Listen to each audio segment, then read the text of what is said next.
Stroke যেমন তো প্রচুর কারণে হয়। স্ট্রোকের সবচেয়ে অবাক করা ব্যাপার যেটা আজকে সায়েন্স বলছে, যেমন কোলেস্টেরল থেকে স্ট্রোক হতে পারে, হাই ব্লাড প্রেশার থেকে স্ট্রোক হতে পারে ব্রেনে, কোলেস্টেরল থেকে হার্ট অ্যাটাক হতে পারে, ট্রাইগ্লিসারাইড থেকেও হতে পারে, ডায়াবেটিস এই প্রক্রিয়াটাকে ত্বরান্বিত করে, এগুলো তো জানি। কিন্তু আপনি জানেন ইলেকট্রিসিটির প্রবলেমও স্ট্রোক হয়। আমাদের বডির মধ্যে একটা ইলেকট্রিসিটি আছে। আমাদের ধরুন বাড়িতে যে জলের পাম্পটা চলছে, ওই জলের পাম্পটা তো একটা ইলেকট্রিকে চলছে, তা না হলে জলটা ছড়াতে পারবে না।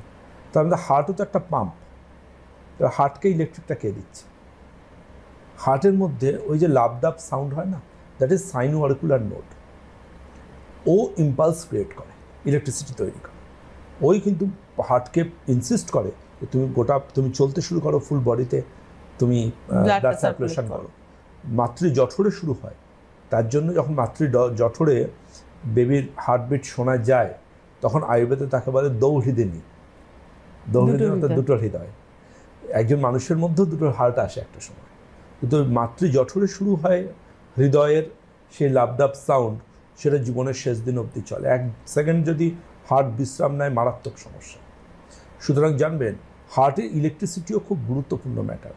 তার জন্য লক্ষ্য করে দেখবেন যাদের এসএ নোড কাজ করে না সঠিকভাবে, তাদের ওই ইম্পালস ক্রিয়েট করার জন্য পেসমেকার বসাতে হয়। এবং ইলেকট্রোম্যাগনেটিক ফোর্সের জন্য তাদের ক্ষেত্রে কিন্তু মোবাইল ফোন দূরে রাখতে হয়, যতটা সম্ভব দূরে রাখতে হয়, যাতে ওখানকার ইলেকট্রিসিটির সাথে ওটা সমস্যার সৃষ্টি না করতে পারে। আমরা এটা খুব স্ট্রিক্টলি অ্যাডভাইস করি ডাক্তারবাবু।